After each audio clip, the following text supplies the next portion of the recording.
এই জন্য এক অন্য পাঠশালা, ক্লাসে বসে পাঠ নয়, বরং রাস্তায় বাজারে দোকানে দোকানে ঘুরে পাঠ। সাঁইথিয়া ব্লকের আহমেদপুরে সেই পাঠশালার ছবি দেখলেন বিভিন্ন মানুষ। এটাকে কালকে এটা ফেলে দেওয়া হোক।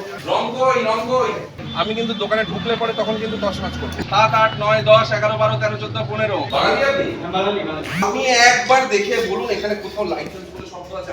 সম্প্রতি দোকানি ব্যবসায়ীরা এমনই এক পাঠশালার সাক্ষী থাকলেন সাঁইথিয়া ব্লকের আহমেদনগরে। জেলা খাদ্য সুরক্ষা দপ্তরের আধিকারিক ডক্টর প্রসেনজিৎ বটব্যালের নেতৃত্বে চলল খাদ্য সুরক্ষার পাঠশালা। দেখি কি অবস্থা। আরে সর্বনাশ, ফেলে দাও জলটা নিচে ফেলে দাও।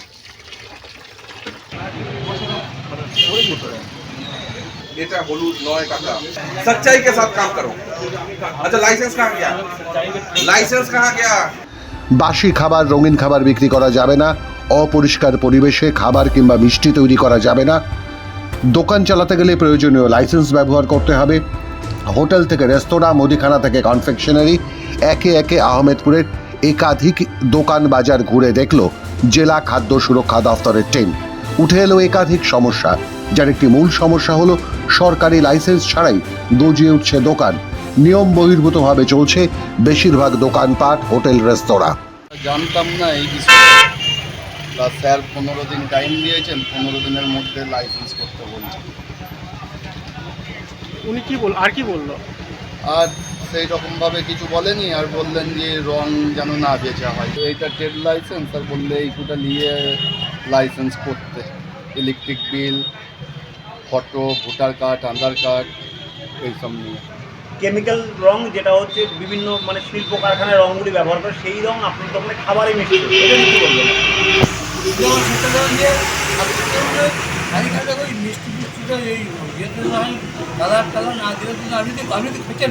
কিন্তু সেটা তো ভেষজ রং পাওয়া যায়, কিন্তু এই রং কেন ব্যবহার করছিলেন? দেখুন এগুলো কখনো কখনো দিয়ে দেওয়া যে আমি অত জানি না, দিন যাক হয়ে গেছে ভুল, একটু পরের দিন হবে না গো। আমাদেরকে আগে যদি বলতো এরকম দিয়ে না, তাহলে আমরা করতাম না। আপনি জানতেন যে ওই রং ক্ষতিকারক? আর স্যার এমন ধরনের রেড এর আগে কখনো আহমেদপুর দেখেনি। সেই কারণে ঘাবড়ে গিয়ে কান ধরে একবার উঠবসও করে নিলেন একজন দোকান কর্মচারী। আপনাদের দোকানের এক কর্মচারীকে কান ধরে উদ্বোস করালেন, এই বিষয়ে কি বলবেন? এটাতে আমার খুব মানে দুঃখ লাগছে যে ওইটা যদি আমি তখন পজিশন পেলাম না, আমি বলতাম স্যার উনি তো কোনো অপরাধ করে না, উনি তো কাজ করতে এসছে পেটের দায়ে, তা কান ধরে আমি উদ্বোস করি, কিন্তু সেই পজিশনটা আমি পেলাম না বলতে। তবে জেলা খাদ্য সুরক্ষা দফতরের আধিকারিক ডক্টর প্রসেনজিৎ বটব্যালের দাবি, হয় অভিজ্ঞতার অভাব, নতুবা অসাধু দালালের পাল্লায় পড়ে বেআইনি রেজিস্ট্রেশন বানিয়ে দেওয়া হচ্ছে দোকানদারদের, যা আদতে রাস্তায় ঘুরে ঘুরে কিংবা রাস্তায় বসে যারা ব্যবসা করেন সেই সব হকারদের রেজিস্ট্রেশন, সব রেজিস্ট্রেশন বা লাইসেন্স নয়। ফলে এদের ব্যবসাটাই বেআইনি হয়ে যাচ্ছে। প্রপারলি হাইজিন মেনটেন করতে লাইসেন্সের ক্ষেত্রে তাদেরকে কাউকে 7 দিন কাউকে 15 দিন সময় দেওয়া হয়েছে লাইসেন্স যাতে সঠিকভাবে তারা বানিয়ে নেন, কারণ অধিকাংশ জনেরই লাইসেন্স নেই।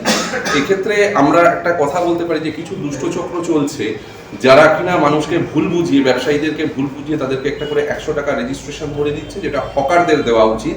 এবং তারা ব্যবসায়ীরা তাদের অনভিজ্ঞতার কারণে বা তারা জানেন না বলে তারা অধিকাংশ ক্ষেত্রেই সেইটা নিয়েই কিন্তু ব্যবসা চালিয়ে যাচ্ছে। তো আমরা সেই হিসেবে যেমন শিউড়িতে করেছি, যেমন সাঁইথিয়ায় করেছি, যেমন রামপুরহাটে দেখেছেন, তেমনি আমোদপুরেও আজকে কিন্তু এই অভিযানটা শুরু। আরেকটা বড় সমস্যা হলো বেশিরভাগ দোকানদারই হাইজিন মেনে খাবার, মিষ্টি তৈরি করছেন না। অনেক ক্ষেত্রেই ইন্ডাস্ট্রিয়াল রং ব্যবহার করছেন, নকল হলুদ, নকল মশলা ব্যবহার করে তৈরি করছেন খাবার, যা পরবর্তীকালে বিপজ্জনক রোগের দিকে ঠেলে দিতে পারে বর্তমান ও ভবিষ্যৎ প্রজন্মকে। সেখানে আমরা বিভিন্ন যে রেস্টুরেন্ট বা মিষ্টির দোকান বা পাইকারি দোকান বা রিটেল শপ, যেগুলো মুদিখানা দোকান, সমস্ত দোকানেই আমরা আজকে অভিযান চালাই। সেখানে আমরা আজকে দেখতে পেলাম বিভিন্ন জনের কারোর হয়তো লাইসেন্সটা প্রপার নেই, কেউ হয়তো অবৈধ রং ব্যবহার করছেন, যে রঙগুলো খাওয়ার জন্য স্বাস্থ্যের পক্ষে একেবারেই অনুপযুক্ত।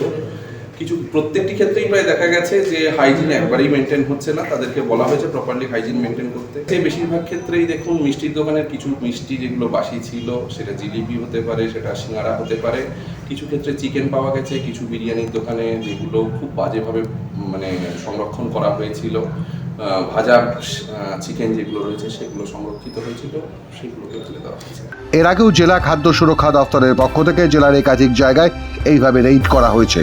ডক্টর বটব্যালের দাবি, দোকানদার বিক্রেতাদের পাশাপাশি যতক্ষণ না এলাকার মানুষ সচেতন হয়ে এইসব খাবার বর্জন না করেন ততদিন একা খাদ্য সুরক্ষা দফতরের পক্ষে এই কাজ করা সম্ভব নয়।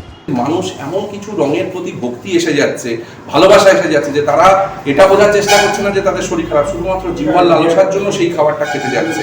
আজকে যদি যে দোকানটিতে আমি দাঁড়িয়ে রয়েছি সেই দোকানটির নাম না বলে তাকে বলি যে আপনি কালকে একটি রং দেওয়া নর্মাল বিরিয়ানি এবং একটা রং না ছাড়া বিরিয়ানি, সাদা বিরিয়ানি বানান, দেখবেন সারাদিনের শেষে সাদা বিরিয়ানিটা বিক্রি হচ্ছে না, রং দেওয়া বিরিয়ানিটাই প্রথম বিক্রি হচ্ছে। অর্থাৎ আমরা মানুষ যতক্ষণ না জাগরুক হব, আমরা মানুষ যতক্ষণ না সঠিক জিনিসটার চাহিদা প্রকাশ করব, ততক্ষণ অবধি কিন্তু এই রং দেওয়াটা সম্পূর্ণভাবে শুধু ডিপার্টমেন্টের পক্ষে সম্ভব নয় বন্ধ করা। স্বাদ, রং, বর্ণ, গন্ধের দিকে শুধু না তাকিয়ে যদি এবার একটু নিজেরা সচেতন হওয়া যায়, খাদ্য সুরক্ষা বিভাগের পাঠশালার পাঠ পূর্ণতা পাবে আর ঠেকিয়ে দেওয়া যাবে অসাধু দুর্নীতিগ্রস্ত বিক্রেতাদের, যারা সামান্য লাভের কারণে জেনে বুঝে অথবা না বুঝে চিরস্থায়ী ক্ষতি করছে আপনার আমার। মাধ্যম ব্যুরো রিপোর্ট।